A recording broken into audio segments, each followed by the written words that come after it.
बोलिए श्री सद्गुरुदेव की जय। गुरु प्रसन्न साहिब अनुकूला, मिट्टी मलिन मन कल्पित सूला। बोले श्री सद्गुरुदेव की जय। आप सभी श्रोता बंधुओं को मेरे तरफ से हार्दिक प्रणाम। पिछले 17वें पार्ट में परम सत्य ज्ञान के अंतर्गत नाम लिया तिन सब लिया सकल वेद का भेद, बिना नाम नर के पड़ा पढ़ता चार्यु वेद के 17वें पार्ट में कबीर साहिब जी ने धर्मदास को नाम शब्द दे दिया और फिर देने के बाद सुमरण करने के लिए कहा। तो सुमरण की विशेषता बताते हुए साहिब जी कह रहे हैं कि सुमिरन का बल ऐसा होई, कर्म काट सब पल में खोई। सुमिरन का बल ऐसा होई, कर्म काट सब पल में खोई। सुमिरन करने से वो शक्ति आ जाएगी जो कि जन्म जन्मांतर के कर्म को क्षण भर में काटकर समाप्त कर देगी। तो जाके कर्म, क्योंकि कर्म कटना बहुत जरूरी है, तो जाके कर्म काट सब डारा, दिव्य ज्ञान सहजय उजियारा। जिनके कर्म कट जाते हैं उनके अंदर बहुत ही आसानी से दिव्य ज्ञान का प्रकाश भर जाता है। तो जा कहाँ दिव्य ज्ञान प्रकाशा, आपहि में सब लोक निवासा।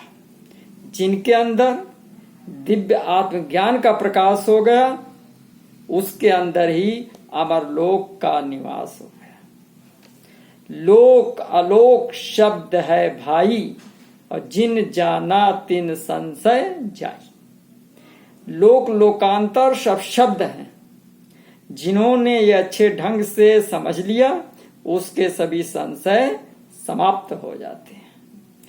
तत्वसार सुमिरन है भाई, जाते काल की तपन बुझाई।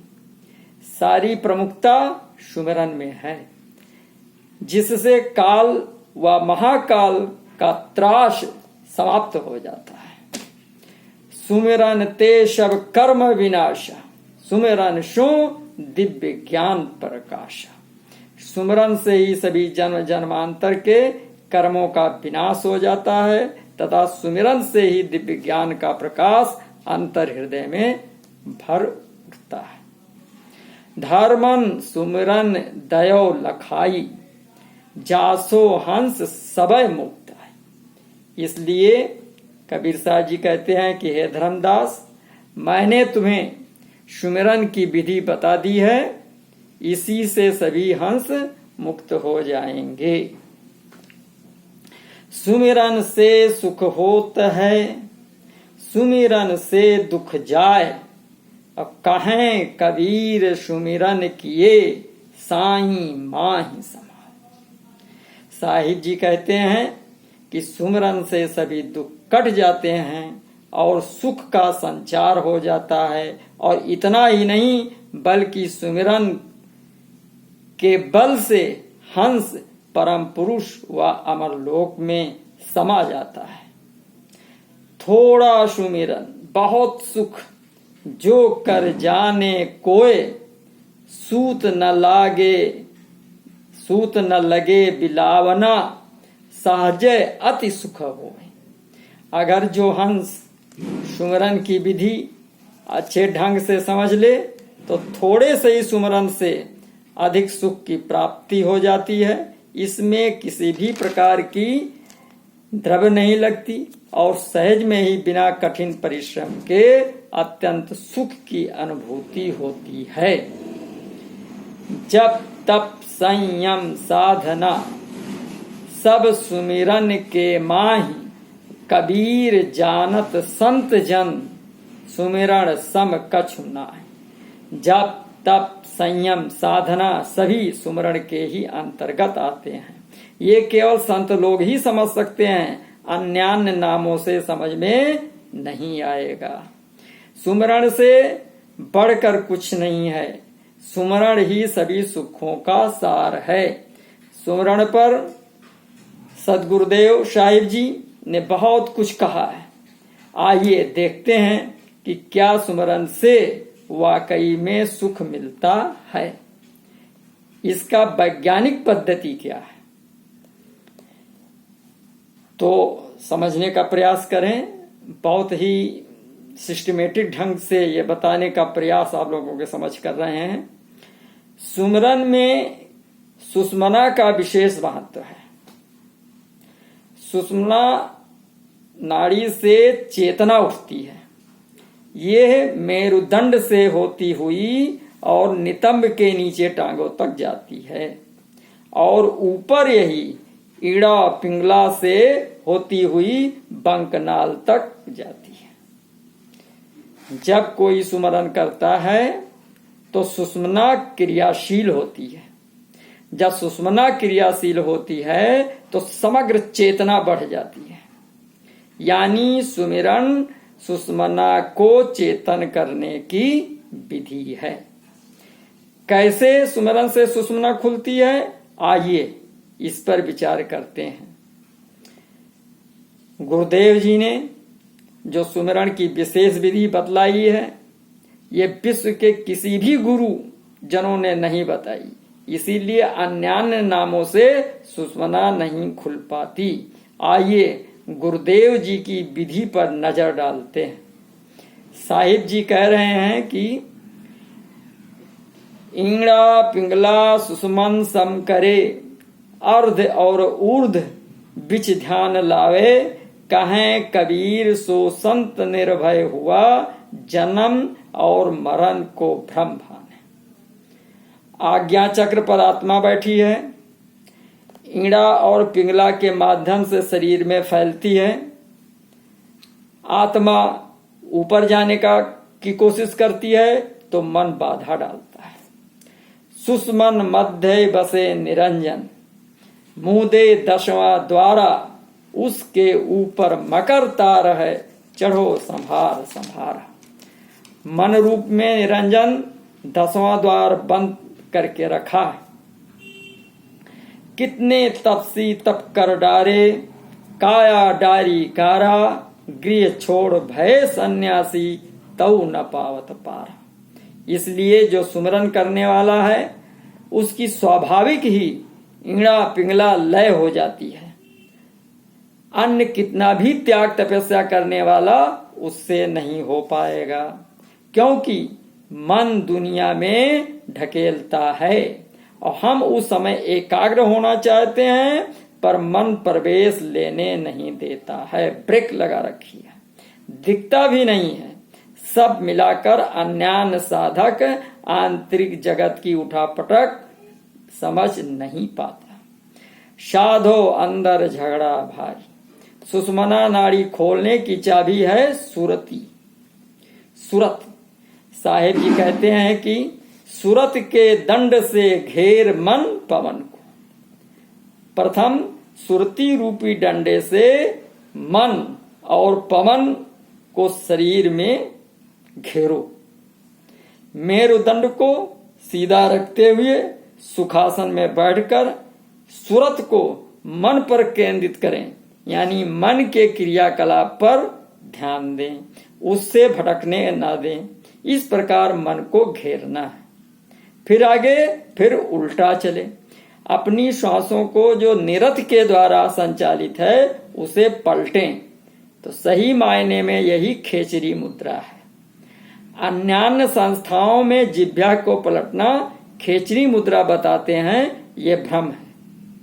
जिह्वा के पलटने से कभी भी चाहे जितना जन्म ले डालें और साधना में लगा दें, तब भी सुषुम्ना नहीं खुल सकती।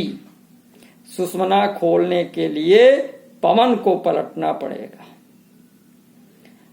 यही कबीर साहब जी सुमरण की विधि बताते हैं। उल्टा नाम जपा जग जाना, वाल्मीकि भय ब्रह्म समान। महर्षि वाल्मीकि जी ने मरा मरा नहीं कहा था, तथा ना तो जिह्वा को पलट रहा था, बल्कि पवन को पलट रहा था। इसी को साहिब जी ने उल्टा चले कहा। क्यों कहा? क्योंकि श्वासा स्वाभाविक इड़ा पिघला के माध्यम से नाभि में आ रही है। इसी तरह से हम सभी श्वास ले रहे हैं। कभी इड़ा नहीं चल रही है तो कभी पिंगला नाड़ी नहीं चल रही है। अगर एक ही नाड़ी लगातार चले तो गर्म हो जाएगी, एक चलती है तो दूसरी एक आराम करती है। इड़ा पिंगला से ली जा रही श्वास सीधी नाभि में पहुंचती है। जब नाभि में पहुंचती है तो शरीर ऑक्सीजन द्वारा ही क्रियान्वित होती है। नाभि क्षेत्र में डिस्ट्रीब्यूशन सिस्टम है। वायु नाभि में जाकर 10 पवन में विभक्त हो जाती है। कैसे? आइए इसका अध्ययन करते हैं। 10 पवन है: प्राण, अपान, समान, उदान, शरुतन, व्याम, धनंजय, नाग, किरकिल, देवदत्त, शबल व कूर्म वायु। 10वां।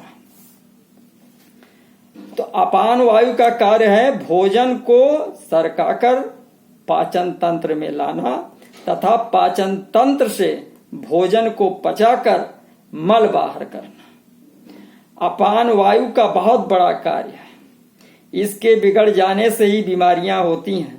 अगर ये अपना रास्ता भूलकर ऊपर चढ़ जाए तो पागलपन, हार्ट में रुक जाए तो हार्ट अटैक, ऐसे इसके बिगड़ जाने से अन्य बीमारियां हो जाती हैं। अतः इसका शुद्ध होना तथा सुचारू रूप से कार्य करना अति आवश्यक।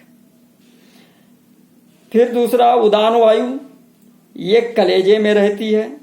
इसका काम है अपान को दबाए रखना, अपान वायु को ऊपर नहीं चढ़ने देती।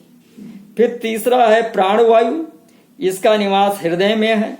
हृदय को पंपिंग करने का काम करती है, इससे हृदय धड़कता है। फिर चौथा है समान वायु, जो जोड़ों में रहती है।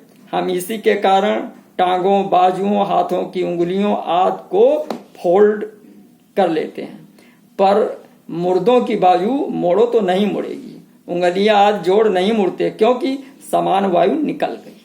तो ये कमाल था पवन का। सर्वतन व्याम वायु, ये पूरे शरीर में फैली है।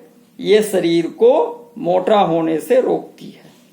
धनंजय वायु, ये वायु भुजाओं और सीने में रहती है। ये बल लगाने का काम करती है। नाग वायु, ये कंठ में रहती है और इसका काम नींद लाना है।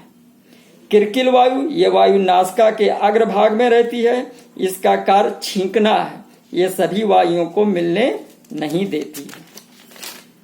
फिर देवदत्त वायु, ये पलकों पर रहकर बार बार पलकों को गिराती है, जिससे आंखें गीली रहती हैं। फिर शबल वायु या कूर्म वायु, ये वायु उन्मीलन अवस्था में क्रियाशील होती है, जिससे रज व वीर में प्रवाह उत्पन्न होता है। शरीर की संरचना बहुत ही परफेक्ट सिस्टम से बना है। ये बहुत ही सामर्थ्यवान है। ये काया है समर्थ केरी, काया की गति काहु न हेरी। शरीर को अच्छे से अच्छे वैज्ञानिक भी नहीं समझ पाए। कबीर काया अथाह है, कोई बिरला जाने भी। शरीर के भेद कोई बिरला संत ही समझ पाया है। इस शरीर में 90% पृथ्वी और जल का ही सामंजस्य है। बाकी 10% में आकाश, अग्नि और वायु है।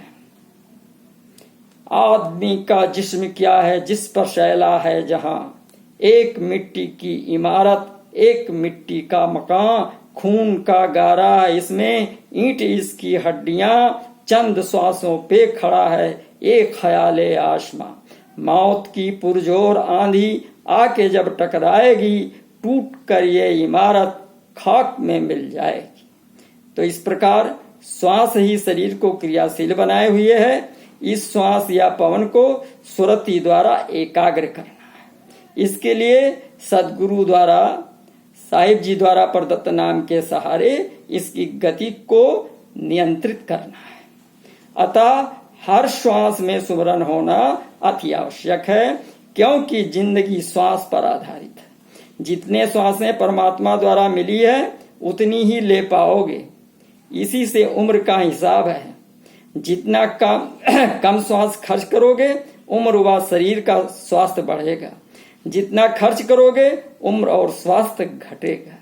तभी साहिब जी ने हिदायत दी कि श्वास श्वास सुमरन करो, वृथा श्वास ना खोए, ना जाने इस श्वास की आवन होए ना होए। क्योंकि जो भी श्वास नाभि में पहुंचती है जिंदगी को समाप्त कर रही है। कैसे जिंदगी को कम कर रही है, शरीर को शिथिल कर रही है, इसे समझते हैं। जैसे हम टार्च जलाते हैं तो एनर्जी का लॉस होता है, जितना अधिक जलाएंगे उतनी ही जल्दी बैटरी डाउन होगी। आइए दूसरा उदाहरण देखते हैं। कोई भी गाड़ी, मोटरसाइकिल, कार, बस आदि होती है तो ये फ्यूल, पेट्रोल, डीजल आदि को अवशोषित करती है, चूसती है तथा धुआं बाहर निकालती है, तो इंजन कमजोर होता जाता है। बिल्कुल इसी तरह जो श्वास हम ले रहे हैं वो ऑक्सीजन नाभि में जाकर अवशोषित हो रही है, फिर मुंह से कार्बन डाइऑक्साइड निकलती है।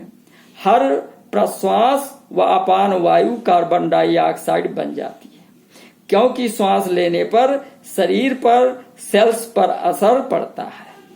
10 रूप में विभक्त होकर वायु सब अंगों को संचालित करती है। इससे शरीर की समस्त कोशिकाएं कमजोर होती जाती हैं, ढीली होती जाती हैं। तो इस प्रकार शरीर का लगातार निरंतर क्षरण होता रहता है। तभी शरीर के क्षरण पर एक भजन है, आइए हम इसको समझते हैं। इसके माध्यम से बहुत ही अच्छे ढंग से समझने का प्रयास करते हैं। तो जैसे पहले भी हमने बताया कि कोई हम गायक कलाकार नहीं हैं, लेकिन जहां पर एक समझने में एक वो ज्यादा उसमें क्रियाशील करने की कार्य करता है तो उसको हम जरूर लेते हैं, तो जिससे वो और समझना आसान हो जाता है। तो आइए भजन है। चली जा रही है उम्र धीरे धीरे, चली जा रही है उम्र धीरे धीरे, सुबह शाम और दोपहर धीरे धीरे, चली जा रही है उम्र धीरे धीरे। सुबह हो रहा है, फिर शाम हो रहा है, दोपहर हो रहा है, फिर शाम हो रहा है। इस प्रकार सुबह दोपहर शाम होते हुए एक दिन चला जाता है। और फिर ऐसे जाते जाते एक अवस्था भी चलने लगती है, जिसको बताया गया कि लड़कपन भी बीती, जवानी भी बीती, लड़कपन भी बीती, जवानी भी बीती, बुढ़ापे का होगा असर धीरे धीरे, बुढ़ापे का होगा असर धीरे धीरे, चली जा रही है उम्र धीरे धीरे, शिथिल अंग सारे होंगे तुम्हारे, शिथिल अंग सारे होंगे तुम्हारे, और तेरी बंद होगी नजर धीरे धीरे तेरी बंद होगी, नजर धीरे धीरे चली जा रही है उम्र धीरे धीरे।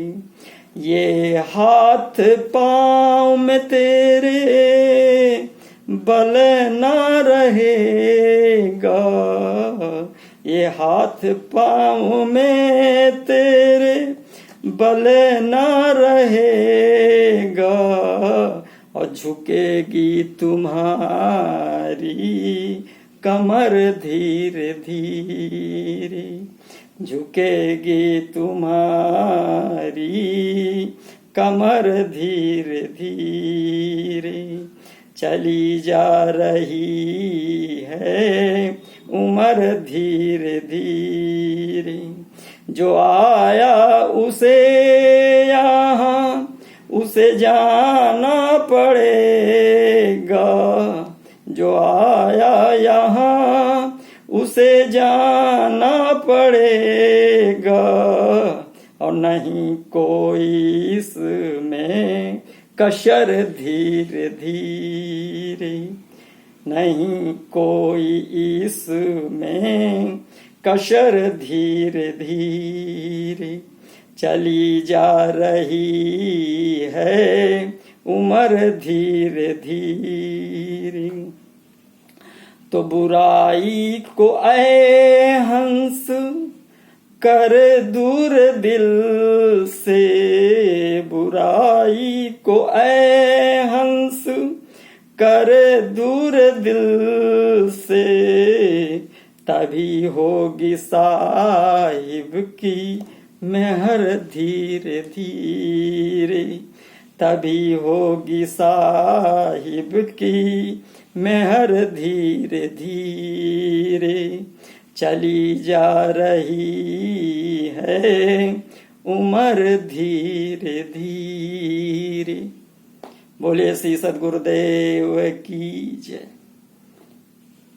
तो इस प्रकार से शरीर की अवस्था चेंज होती जाती है, और हम सुमरण नहीं कर पाए तो इस अवसर को चूक जाएंगे और फिर से 84 में फंस जाएंगे। अतः आइए गुरुदेव जी से नाम प्राप्त करें और सुमरण की विधि जानकर सुमरण करें, जिससे हमारे आत्मा का, हमारे जीव का कल्याण हो। इन्हीं शब्दों के साथ नमस्कार। अब अगले वीडियो में हम गुरुदेव जी ने जो बताया उसको आगे बताने का प्रयास करेंगे। बोलिए श्री सद्गुरुदेव की जय।